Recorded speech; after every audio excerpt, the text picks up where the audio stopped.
All right, so what we're looking at now is the Tucker levee, the Tucker Overlook.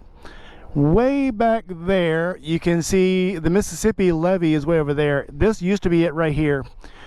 If we get closer to the edge, this actually used to be what stopped the Mississippi River from flowing all the way into Memphis and the rest of Mississippi. And I'm going to show you guys. So up over the top there, that's the Mississippi runoff catch. So that's what keeps Memphis and northern Mississippi from flooding. There you go.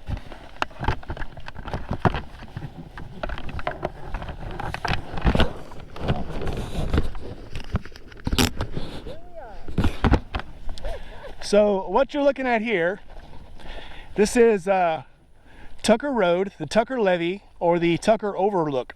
Okay. This is actually, in the old days, what stopped the Mississippi River from flowing all the way into northern Mississippi and Memphis. Wow. When we go around, you can look down, and there's a huge ditch right below this, even more. So this is the most fertile land in the world, the Mississippi runoff. This is where the Mississippi used to back all the way up and dump all that nice fish poo water and all the dead fish. Dump it right there. Yep. Super fertile soil. You can grow anything down there.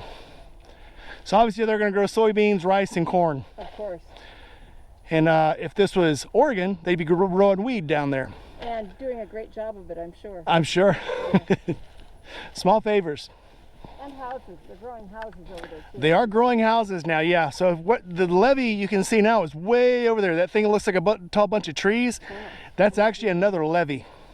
Over there. That's the levee where that line of trees Yep. is. So that's where the new levee is, to keep all of this land good. Reclaimed by the water. Yep. So yep. Now on this side of the road, you can, or this side of the levee, you can grow soybeans, corn, and houses. Yeah. You're welcome.